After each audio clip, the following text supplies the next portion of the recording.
once again to BYOB here on Authors on the Air Global Radio Network. I am Nola Nash, and she is Laura Kemp. And we have with us Wade Rouse, who is just adorable, and we're so glad he's here. Adorbs. My heart's already fuzzy because I get to see you. I miss you, Wade. I miss you too. And speaking of adorable, that's the cutest introduction ever. That's really cute. We have the boys. That's you. He's the first boy we've had on the show. Yes. Well, Benny was here, but that was a double show. But sorry, Benny. We had Claire and Benny. Benny's gonna be like solo boy. You only need three things, and you've listed them all. What's boy? I've got the booze. We've got the boy. The boy in the book. And the books. And I'm calling this pre-booze.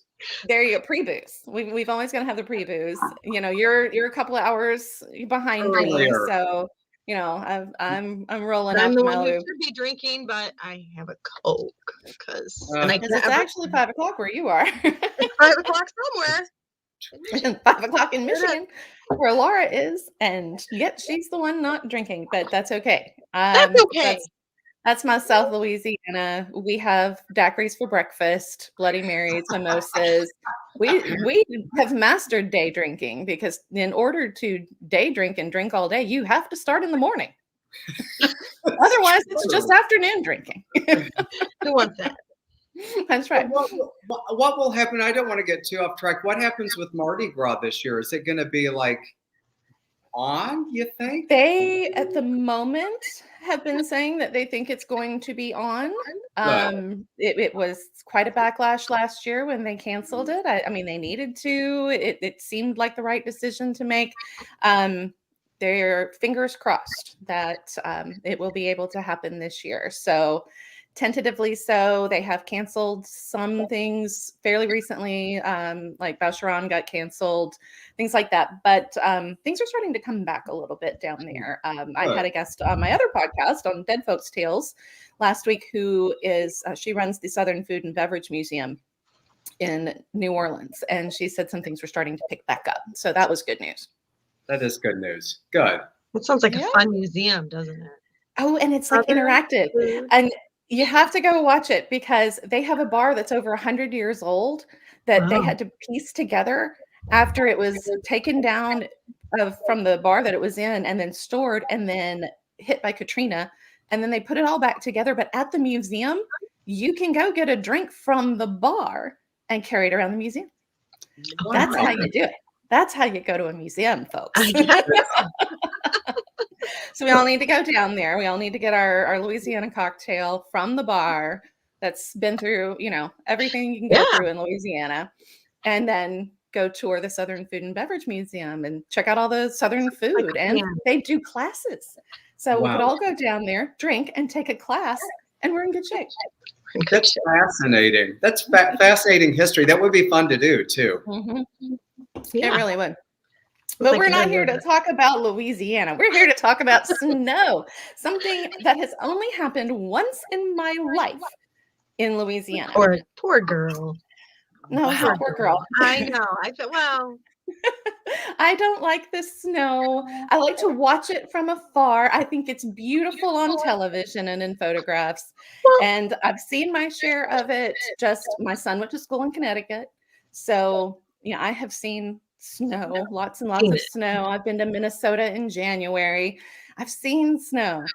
But you guys have such a special relationship with snow, something that this girl from the Deep South just can't share, but can experience through great writing and great stories, especially this time of year. We have some wonderful winter and Christmas stories that are out. And Wade, your book is, hold that up so folks can see your book. There you go. Wade writes under the name Viola Shipman, and Viola was your grandmother. Is that correct? Yeah, she was my grandma in the Ozarks. Oh, wonderful. Laura knows the story. A wonderful, seamstress. My grandma and grandpa Shipman, truly working poor, didn't have two nickels to rub together, and they just sacrificed everything for our family. And I would say would not be who I am or sitting here talking to you today without her. I mean, she never asked for anything. You know, you're just an ego-free woman that just wanted her family to have a better life. And I think that's, you know, that's the connector for so many of us. What a great tribute to Yeah. her, to use her as your pen name, and then to have such wonderful stories that go with that name. You've done some beautiful work, and of course, this story is no exception to that rule. I mean, anything you write, Wade, is just so engaging, so beautiful, so touching, just a great read, a Thank you. fabulous read. So tell us a little bit about the new book. Give folks a little bit of a rundown. What can we expect? In an elevator pitch. Yes. Your elevator pitch. You talk, I'm drinking. It's The Secret of Snow follows a 50-year-old meteorologist named Sunny Dunes, not her real name, who I love it. I know, that's a great name. It's actually a real neighborhood here in Palm Springs. So she works in Palm Springs. She only knows perfect weather, and she goes to work one day and finds out she's being replaced by an artificial intelligent weather girl by her very young boss, who's taken over the station from his father. And he says that, you know, this AI weather girl will never age, gain weight, or renegotiate her contract. So Sunny does what I would do. She goes to a Rat Pack bar here in Palm Springs and gets blind drunk. And instead of going home as she's supposed to do, she ends up going back to the station and having just an epic meltdown that she learns has gone viral by the time she wakes up the next morning. Could happen. You know, could happen. I've been there. Oh, really? It's many incidents. And, the only station that will hire her back is one in northern Michigan in Traverse City, which Laura knows well. And it's the little town she grew up in and that she ran from, and she has to return back. She moves in with her mother. She confronts a frenemy boss who she was not nice to, many friends that she ghosted, and she gets tossed into covering all things winter, Nola, which she was not love. No. From ice fishing to snowshoeing to sledding, and wonderful, all great things. And so ready. And everywhere she turns, the reason she ran is she's confronted by memories of the little sister she lost when she was very young, and she was all things Christmas and all things snow. So, you know, it's really a book about returning home and what running from life does to us. You know, we don't really solve anything. We just keep on the move to keep from confronting what causes us grief. And, you know, I wrote this book as a big holiday hug to, you know, over 800,000 of us that have lost someone to COVID and are dealing with the holidays that are not so perfect this year. And also because I lost my brother when he was young. And, you know, it impacted my holidays greatly, but my mother and my grandmother were just such signs of strength and faith and resilience that they modeled the importance of honoring those we've lost and kind of getting back on your feet and celebrating those memories instead of just shoving them down deep inside of us. So that's, you know, I've been gratified and humbled. The book's done exceedingly well, and I think really Michigan bestseller, hasn't it? Yeah, #1 in Michigan. Yeah, instant national bestseller, USA Today, Publishers Weekly. It's unbelievable. I can't wait. Not unbelievable. That's a terrible thing to say, because I can totally believe that happened. Bad choice of words. I think it's a funny story. It's really a funny story, but I think deals with issues that we're all going through, and I think that has resonated with people. So it's been, knock on wood, it's been wonderful so far. Well, I told my mother about it. She can't wait to get her hands on it. So it might be a Christmas present to my mother. Thank good Santa. She's been nice. She's been a good mommy, yes. Been good. There you go. I'm going to have to start reading more books about snow. Like some of our commenters are saying, you know, Diane said that, you know, now she's shivering. The settings had her shivering. We've got lots of folks who are popping in. Do you like snow, Wade? Because you're always in Palm Springs during I do our love snow. chilly time. I do love snow. You know, it's really interesting because, you know, in the Ozarks, we considered ourselves south, but we're not as far south as Nola is. And it would snow. You know, we would get the major blizzards that would come through. And I have some of the best memories of, you know, missing school, and especially, you know, we would always pray for a white Christmas. And then when we moved to Michigan, the first 2 winters, we didn't go anywhere. You know, I was writing. We didn't, you know. Oh, so you did experience a Michigan Christmas. 2 of the worst winters on history when we moved. And it snowed every single day, it seemed like, until May. And I have to say, a polar vortex year? It was like 2012. 2012? 2012, and there was an 03 or 04 that was horrific. Yeah. And I have to say, I loved every minute of it. I loved the town we lived in. I loved, you know, we snowshoed, we I learned to ski. Oh. We did everything. We built snowmen and snowflakes, and we acted like kids again. And I have to say, so many Southern readers have loved this book because they're snowbirds and they run from the snow, but they still miss it. There's something about it that reminds us of being a kid. Yeah. Yeah. I don't know if I could do a Christmas not in the snow or in a cold. I don't know. I got a bicycle one year for Christmas, and I learned how to ride it on the dead end of our street wearing shorts. Christmas Day in shorts. Yep, there are pictures. I mean, I have been actually colder in Louisiana than I've been anywhere else because it's such a wet, clingy cold. I mean, it just chills you to the bone. And that's why we love our hot food so much. I mean, we've got, you know, there's nothing better to shake off a chill than a big bowl of gumbo.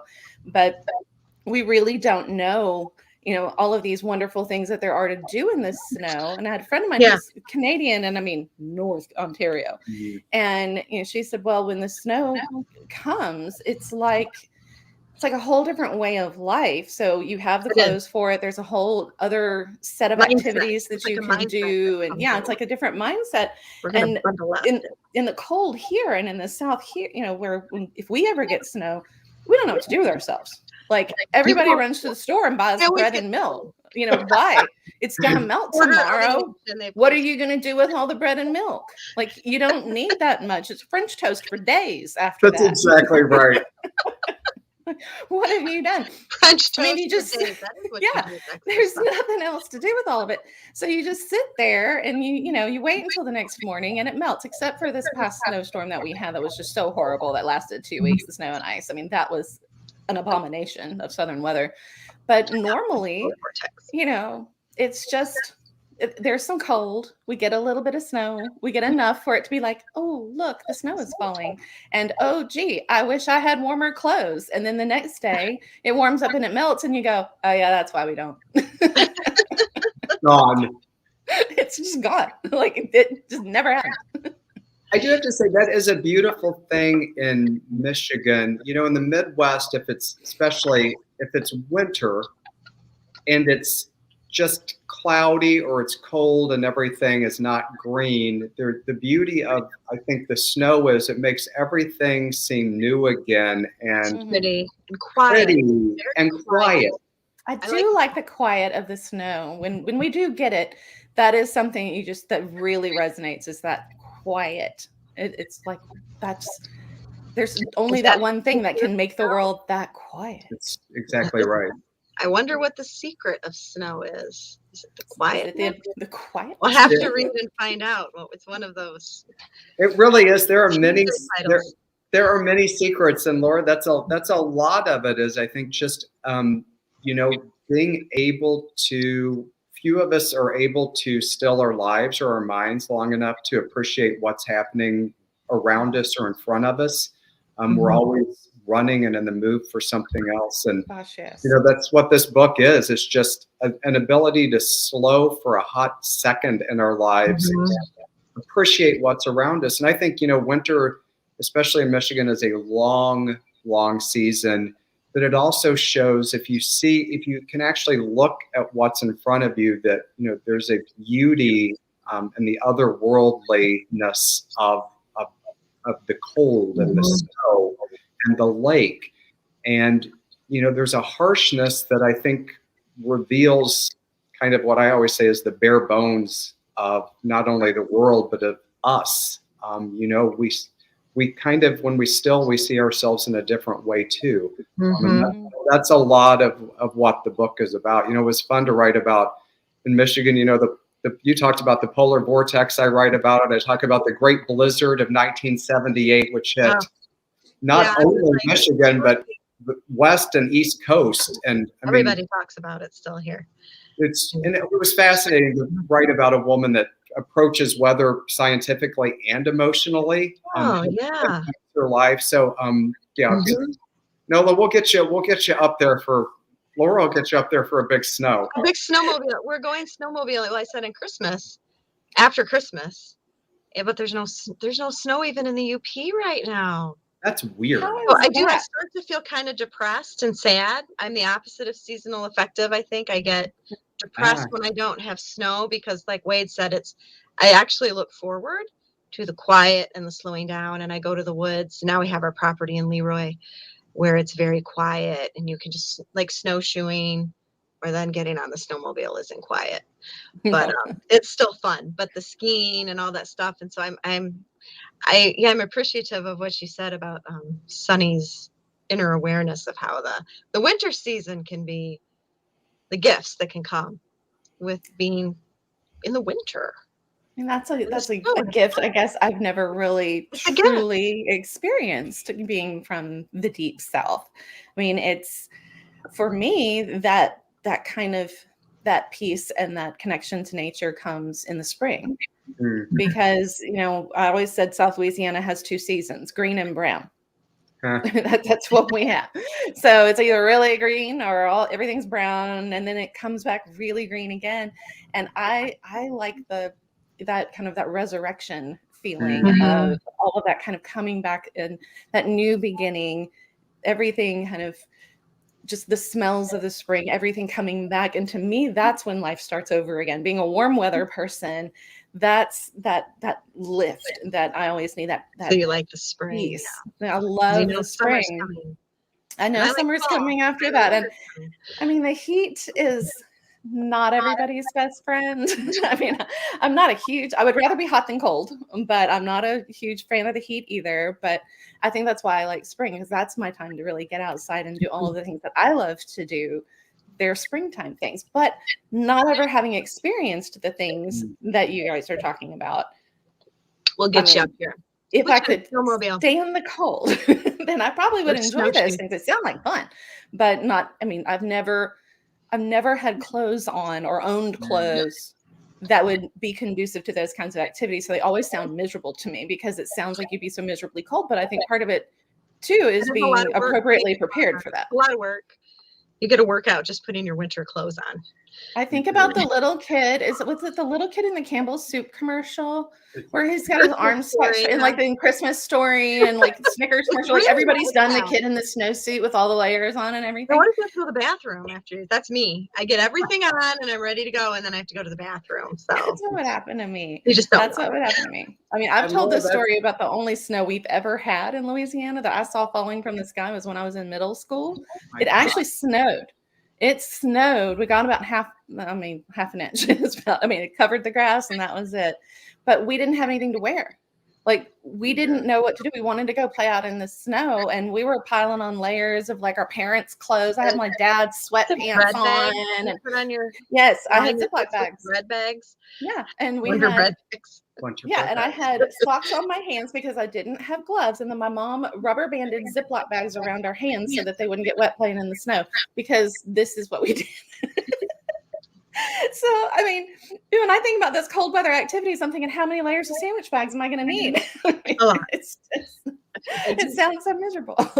Nola, you summed that up beautifully about spring too, because I actually have that as kind of the end of the book, and it truly is that. I think it's going through a season and then having that resurrection, both in the world and within herself, coming back to life again. But I always say that's not possible without winter. You have to Yeah, have you have to that's a have it. necessary season to, and you can look at it a couple of ways: love or endure. And that's, I think that's the way she looks at it. And I'm like, I'm one of those weird people. I love snow, but I also love heat too. I'm a person that tolerates, I grew up in the Ozarks. My dad did not have air conditioning. I grew up without it. So I can't stand, like, I feel better almost if it's 90 degrees with a lot of humidity than I do sitting inside air conditioning. Yep. Yeah. I know air I'm used to conditioning that. feels like it's disconcerting, isn't it? Then you go outside and It does. and I'd rather have it be just one way too. Yeah. Well, I mean, we have to have our air conditioning when we die in South Louisiana. I mean, that's just kind of how it works. Well, All But I talk about is the weather. Did you know, Wade, that my cousin is the weather girl at Wood TV? I think it's Wood TV 8. You told me, and it's Were you on with Terry DeBoer recently? I thought I saw you. I was, yeah. The cute little Ellen. Do you know Ellen Baca? I do. Little She's blonde one. great. She's my cousin, so Oh my gosh. I had to say, because I know, just kind of reminded me of the character. Your main character could probably be like an Ellen type, even character. Yeah, she's actually inspired a little bit by Ginger Z, who you knew worked there. She worked at Wood TV 8 and grew up in Michigan, and a little bit by Terry DeBoer as well. And these stories of a lot of like your cousin and what women go through in the media versus their male counterparts, and contractually often the hair color and what they have to wear and weight versus what the men do. I explore that a lot too, which is often unfair. And she's this really meteorologists or scientists. They're just weather personalities too, and the personality often over influences. Studying that, yeah. I mean, there's a real Exactly right. form to meteorology, and it's a lot of math. There is. Yeah, I mean, you have to be really brilliant to be able to figure out, what's going on. So it isn't, just a pretty face up there, moving their hands around in front of a green screen. There's a lot going on. Yeah, and point at nothing behind you. Yeah. yeah, I would have a hard time with that. I don't know how they do that. That really impresses me, actually. I'd be like in Alaska, and then I'd be down. Oh, I wonder how often Louisiana. I practiced that before how scary that would be the first time you go like live. Do I have my map correct? I did go visit her one time to promote my my book, and she let me come on and play around in front of the storm team thing a little bit, and I was like, oh. I would I'd be afraid I'd be just like dizzy trying to figure out where it's like being in a House of Mirrors, kind of a fun house thing, because you're trying to do one thing, and kind of like when we try to point at each other, we point the opposite direction. How many times have we done wrong? It's like the same thing. Yeah, it takes I always get confused here. We can't do this, Laura. How are we going to do the weather? We're not cut out for the weather, but no, we're not. I mean, in Louisiana, it would be easy. Handle it. So in Louisiana, we just say it's hot again. It's going to rain this afternoon. End of story. Again. Yeah. Wade, have you ever thought about moving your stories outside of Michigan? I don't want you to, but I wondered if it's ever been hard for you. It's The Secret of Snow is the first book where I've actually had a different setting than Michigan. Because of the dual setting. Yeah, because of a contrast. Palm Springs in the winter is beautiful. Michigan in the winter is beautiful, and I kind of want to juxtapose those in her life. But I will never ever not have a novel set in Michigan. Oh, see, I feel that way too. I'm writing one now, and it's set kind of in the American West, but this woman has to have her roots in Michigan. It feels really weird to me to not have some connection to Michigan. I feel the same way. I don't even know how bizarre the connection would be. It's almost like it would have to be there. It's like my little calling card, or maybe my safety blanket. I don't know how to describe it, but I feel the same way. There would have to be some connection. I would say it has to call to you, and and as you know, if you don't know Michigan, I mean, truly the entire coastline is dotted with just these fascinating beautiful resort towns with quirky histories that are just geographically stunning, as pretty as any place in the world, I believe. So I can't imagine, there's so many places that fit, I think, into the narrative and the character. But I am starting to bring more other locations into the book as a contrast to that. So my next summer novel out in July, called The Edge of Summer, I grew up in the Ozarks. It's the first novel that has a lot of my Ozarks history and background in it, which I think is a beautiful contrast to Michigan, because they have a lot in common, but a lot of things that are not. So I kind of am starting to pull that thread in. It's How a does little that better feel more. to write about the Ozarks? Is it kind of a neat, is it a neat feeling to go back to your roots that way in work fiction? It is, yeah. I've got I loved and didn't love the Ozarks. Personally, it was a hard place to grow up, but it's also still, it's one of the, no one's been there. It's gorgeous. Yeah, my husband is really, intrigued by the Ozarks, so it's probably gorgeous. End up there at some point. It's gorgeous, and to me, it's the similarities to Michigan are, it's got, it's so many beautiful areas are still largely undeveloped. The water is fresh and crystal clear and unspoiled, and those things always have appealed to me. But I actually have my first memoir coming out in a decade in May, and it's all about me and my father's relationship set in the Ozarks. I remember, you talking about that. A lot of Ozarks coming up. The what? A lot of Ozarks coming up. Oh, lots of Ozarks for you, Ozarks fans out there. Do you have a favorite town in Michigan now that you've written all of these locations? Where's your favorite place? I'm just curious. It's where I live. I love Saugatuck and Douglas, Nola. They're very. It's called the Art Coast. It's a little resort town nestled against the dunes along Lake Michigan. Tons of great restaurants and art galleries and artists and shops, and it just is. It's home to me. I moved there intentionally, and wackily without another job, and to me, it's the most. It's nothing defines spring, summer, and fall more to me than that place. It's gorgeous. But there's a special feeling in Saugatuck. It's unlike the other coastal towns. Maybe it's an artistic flair. Yeah, it feels very artsy. It is. I like that. Creative. Feels very creative. You would love that energy there. And that's what I love. We have a huge arts center that we pull in theater from New York, and we have these incredible gallery openings, and there's just a sense of artists supporting artists, and that creative vibe is something that really resonates within me. And there's another wonderful author in Saugatuck named Jacqueline Carey, who's the New York Times bestselling kind of thriller supernatural writer that has a huge following. So it's everybody kind of feeds off of each other. I'd love to meet her. Wow. Yeah, you would love her. You would love her. Yeah, when we do that lunch, right? Yeah, it's coming up. Now that the bathroom is fixed.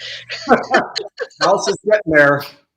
That's what Gary said before he gave us the house report before he took off. So make sure okay. But I'm like you. Every place you go up and down Michigan is, I love Traverse City. I love Leland. I love Sutton's Bay, Grand Haven.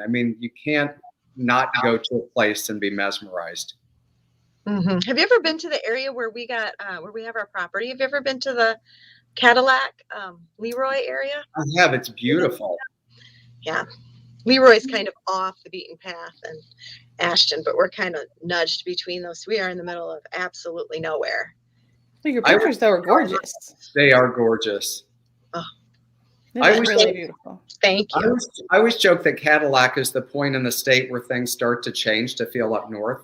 I always feel like there's a dividing line there. Yep. There is that line where you start to, okay, now we're getting out of the flatlands and into the mountains, right? There's really not any mountains in I mean, it's just, we're at a high point where our property is, but it's like, what, 1,000 feet. So it's nothing. Y'all would laugh at what we call mountains. Yeah. You probably think it's quite There's this hill that our cars have to struggle a little, and we call it the mountain. It's like, we call it the mountain pass, like, because it cuts through this hill, and it's kind of windy, goes up a little bit. I mean, we are in the hills of Tennessee, but you are the flatlanders. You are the real flatlander there. Well, I mean, I grew up below sea level, so what can I say? Anything above sea level is great. That's a shirt for you. I grew up below sea level. I grew up below sea level. Shirts are being made. Make me a bottom dweller or something. Show us your sweater. Show us. Yes, I show want to us see your sweater. It's so cute. Where's the mistletoe? Where is it? Oh, so you put it over your head and you get your kiss. It's everywhere you go. You get kisses everywhere. Now, speaking of mistletoe, you have decked the house out. Well, you and Gary have decked the house out. And Gary's tired from all of the decking the house out. I'm surprised he hasn't popped in. Usually he likes to kind of just pop in anyway. But he's still rushing around. And it's true. We told you before we went live, we put up 9 trees, and I'm going to try and show you a little bit. You can see behind me. Excited. Hold on. Gary, how am I doing? You're doing great. Woo! Look how pretty that is. So that's who does all the decorating? Who does it all? Gary does it all. He does it all. Great job, Gary. Then I'm rotating still. There's another one. I love that stone fireplace too. Yeah, that was pretty. Look how cozy that is. Yeah, this is Palm Springs, so we have orange couch. We tried to keep with the mid-century feel. So the white stone out here is very, very cool. I love that. And then I'm going to go over here. I don't know if you can see. There's trees, and then we have your little village. We have a bottle brush tree village. So I love that. It's our grandma's bottle brush trees that we have, and then Gary decorated a whole little set around it. Oh, that's so cute. How fun. Oh, look how precious. The palm trees. Oh, that looks like Saugatuck, actually. Do you know that hotel I'm talking about, the Holiday Inn? Oh, the Holiday Inn, on the hill. It kind of looks like that. I mean, it's not about the palm trees, but yeah, it kind of looks like that hotel that sits way up. Hi. So now I'll make everybody dizzy. Woo!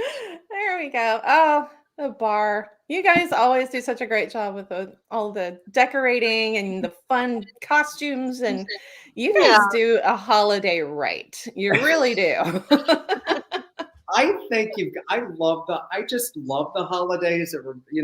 I think it brings back the best memories, and I think we try to be our best selves, and I love it, and I love getting out all as Laura knows, we have all of our grandmother's heirloom ornaments and shiny brights and all the tree skirts, and even the holiday tea towels they made from they fabric painted and appliqued. We have boxes and bins full of all this stuff. And when do you start playing your Christmas music? How early? Pretty early. One of those? Will you know in Michigan what they do? There's one station that as soon as Halloween ends, the day after 101.5, is that it? They start playing it, and I listen to it in the car constantly. So it starts early. I start the day after Halloween. That's funny. Is that the one? The It's station? the one. Yes. We have one here. We have one here in Nashville that starts on Thanksgiving Day. So not quite Halloween, but Thanksgiving Day they're playing nonstop Christmas.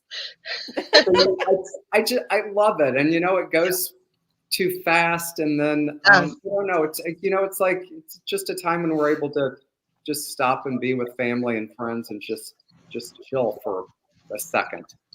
And then we have the winter doldrums. There's such a long time after all of the excitement of the holidays that there's just nothing. It's like, you really got to stop and enjoy all of the festivities while you can, because, all of the experiences and memories have got to last you through some just months of nothing. That's why not a whole lot. Secret of snow to get you through the winter doldrums. Right. Exactly right. And I will say it is a winter book, so it extends beyond the holidays. So Nice. And it's everywhere. And I have to say, I'm really excited. It's going to be featured. Walmart is featuring it as one of their best winter books of the season. So it's going to be nationally in every Walmart and Kroger store and Meijer starting in January. Oh, how cool. All right, so folks, you got to start finding it in the wild and sending pictures. So we got to find The Secret of Snow in the Wild. Because I'm going to go get it for my mom. I don't know if it's best to go to the store or buy from Amazon, but if I do find it at Walmart, I will take a picture of it in the wild. Take pictures in the wild. So if we see it at Kroger, if we see it at Walmart, you guys start taking pictures and be like, hey, we found it. It's like a scavenger hunt at all the places we can find The Secret of Snow in the Wild. With my books, just to keep the interest up, take pictures in the wild. Yeah. And that's always fun. It is fun to find your book in the wild. There's just nothing quite like it. It never gets old, does it? It doesn't. It never gets old. It really doesn't.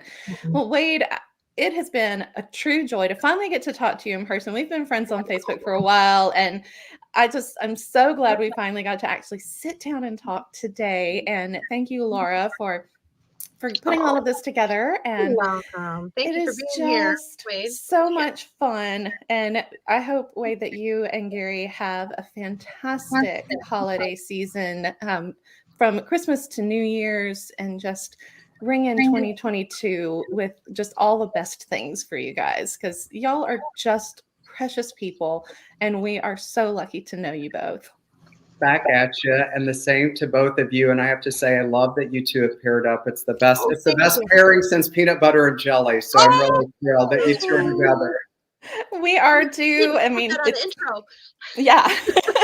Wade Rouse. We're the best pairing since peanut butter and jelly. It's nice. It's lovely, and thank you for having me. Thank you so much for being here. Our next BYOB episode is going to be the end of January. We are going to have Zibby Owens with us, and I will be in Hawaii. So she'll be in Hawaii. I will be in Hawaii. You guys can enjoy your winter weather while I look at palm trees. Fingers crossed. I'll be next week in snow. You are going to, that will be, folks, tune in. That will be an amazing show. Zibby is incredible. We're so excited that we're going to have her on this show. We have been truly blessed with the guests who have joined us on this show, and we've enjoyed every single one of them. And you know, it is so special that they choose to spend their time with us when they are so busy doing such amazing things. So it is truly a joy to get to spend time with folks like you, Wade, and of course with Zibby coming up, and all of the guests that we had the opportunity to interview this year. It has really been a whole lot of fun. Something that started as a wild hair has become just it was our wild hair, wasn't it? It really was. We decided one day that we were just going to hang out live on Facebook. Hang out for a half hour. Maybe talk about books. Maybe not. I didn't know. Maybe have some people on. Well, the best things start. See, that wild hair became a beautifully groomed wig. Yeah. Another quote. We need to put all these on our shirt. We really do. We need a slide with all of these fabulous things. We do. Well, you guys, it has been a joy and a privilege to spend this time with both of you. I truly enjoy my friendship with Laura. I'm grateful for it every single day. It has been years and years of, I mean, gosh, 3, 4? How many years now? Yeah. I feel like I've known you forever, but I mean, it's so funny for me to have one of my very best friends be someone I have never actually met in person, but how awesome that we have managed to have this connection this way. So I'm truly grateful for you, my friend. And I am for you. Very grateful for all of the authors who've joined us this year. Wade, thank you so much. It has been our pleasure to have you on this episode of BYOB, a copywritten podcast again soon. Of Authors on the Air Global Radio Network.